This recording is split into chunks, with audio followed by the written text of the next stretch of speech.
This video is coming out on Halloween, so I thought I'd make somewhat of an effort. Welcome to my October favourites. This month has been a weird one. I feel like I barely have any favourites other than TV. Like, it was a big TV month. Other than that, not quite sure what happened in October. But as usual, let's start with books. So for Banging Book Club in October, we read Come As You Are by Emily Nagoski, the surprising new science that will transform your sex life. This book has so many turned pages for me and just like my notes and scribbles and underlines like all through it. There was so much info in this. This book is a favourite just because of the amount of stuff I learned from it, and I have now been like telling all of my friends, just like, oh my god, did you know this? Did you know this? Let's talk about our sexual brakes and accelerators. But it's a very repetitive book, which can get annoying whilst you're reading it, but because it's so repetitive, it means that it actually like gets in your head and you really absorb the information. So that's why I would recommend you listening to the Banging Book Club podcast, where we discuss the whole book if you don't want to read it yourself. So this is also a very thick book, and I am currently reading Wicked, which is another very thick book. And I'm putting it in my favourites because I've read over half of it this month, but not quite finished it. As you know, I love the musical Wicked, and my friend Lena is also obsessed with the book. This is her favourite book, and I trust Lena's judgment and taste. And so I was like, do you know what? I love this musical. I'm going to read the book too. And oh my goodness, it's so different. It's so different. You know how they Hollywoodify stuff? Well, they also Broadwayified this. There is so much stuff in it about religion and politics and race in Oz. It is But if you love Wicked, I would highly recommend reading this. I don't think it takes away from the experience of the musical. It just adds to the world so much more. Looking forward to finishing that in September and then maybe reading some other books. I'm so slow at reading. Sometimes I wish I could just take a year off of work and everything else and just read. Like, wouldn't it be great if reading was your full-time job?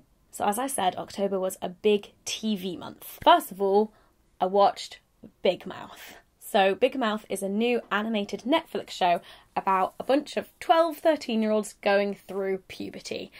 And it's incredible. There's animated hormone monsters, there's animated talking vaginas, there's periods. I devoured that show. I just binged the whole thing, and because the episodes are only like 20, 25 minutes long because it's an animation, I was just like, wait, is that it? And then the season was just over, and I'm like, please be a season 2. I just need more. I need more. And of course, in TV is Stranger Things 2. Also binged this just over the weekend, finished it last night. I was really emotional watching it. The last 2 episodes, I was just crying a lot. Who knew that I would get so invested into 12-year-old romances? Who knew? I loved the new season, although I feel like it took it to get halfway through before it got into the swing of things and really like found its feet. And once it had, it was just the perfect blend of suspense and comedy and amazing characters. Winona Ryder is just an incredible actress. I can't. And also, Steve Harrington may have come out of that season as being my favourite character. Not sure how that happened, but Steve is great. One of the sad things about the whole series being available to you at once and then just binging it just means that it's over too soon. I think this is one of the reasons why I'm so emotionally invested in Game of Thrones, is because I just watch it like 1 week at a time, and you have all of this time for it to fester and like for you to think about it. Whereas with Stranger Things, I don't know, I didn't have like time in between each episode to think about it and watch like theory videos about it, but I still love it. Maybe next time I'll just watch it week by week, but if it's all there, like, I don't know if I can control myself. And then my final TV favourite is The Good Place. And I wasn't sure whether to put this in, because it's like a favourite in the sense that I have watched it all, and I'm just like, can't stop because I'm addicted to it in that kind of like sitcom-y way. But I wasn't sure to put it in because I'm like, not sure if I like it.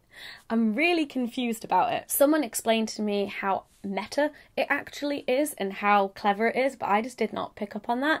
And now that he said that, I'm like trying to think about it that way, but it still doesn't like stop me from thinking it's a bit shit, but I can't stop watching it. Can someone please let me know in the comments if I should continue watching The Good Place? I feel like I could just stop and I just don't really care about what happens. The rest of my favourites are some weird fashion, clothing, miscellaneous sex toy stuff.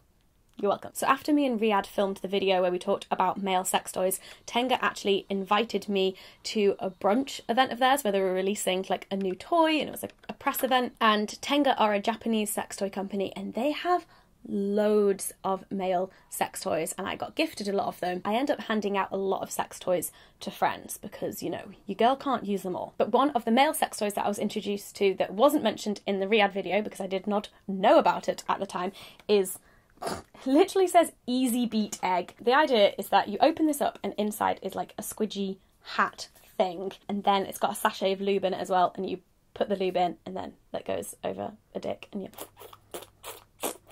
Yeah, each of the eggs has got like a different pattern on the inside, so it like feels different because like the ridges and stuff. I would highly recommend these for some masturbation time or for some couple time. So October was the month that I discovered the incredibleness of boy boxers. Not just boy boxers for girls, but actual, in the men's section, boxers.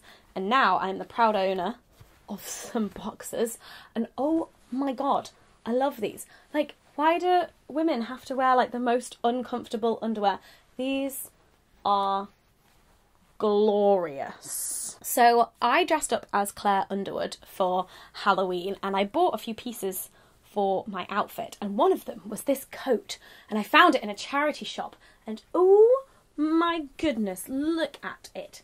It's kind of incredible. It is too small for me, so it fits, but it's very tricky for me to zip up over my boobs, which I kind of feel like in winter, when I'm wearing lots of layers, I will not be able to zip it up at all. But it can be like my fancy winter evening coat. Still not 100% sure if it suits me, but I am kind of obsessed with it. And then also for my Claire Underwood look, I got these shoes from Office, and it's been a while since I bought high heels. I basically just rotate 2 pairs of high heels that I own for different events. But now I'm very glad that I have just like a nice pair of like normal black heels, and they're not too high, even though they still kill my feet. I know I talked about Buffer Festival in my last favourites video, but I realised I didn't show you what I wore for the red carpet gala. So this year I was like, do you know what? I'm wearing a suit. And then I realised that with my body shape, that wasn't really going to happen. But I still wore trousers. So I'm so bad at like fashion stuff, I don't really know what I'm talking about. I bought these trousers.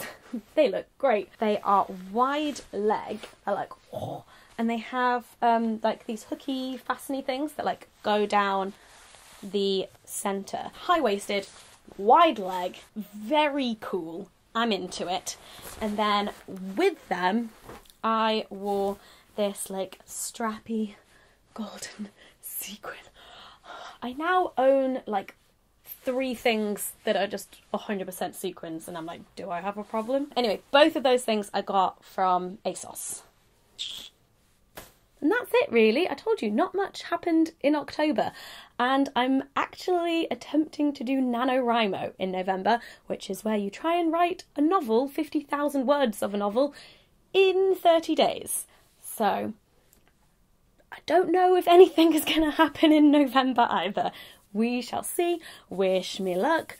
Oh, actually, one more favourite, my blog. I've been doing weekly posts again. I go for like months without posting anything, and then I do months of like really disciplined weekly posts.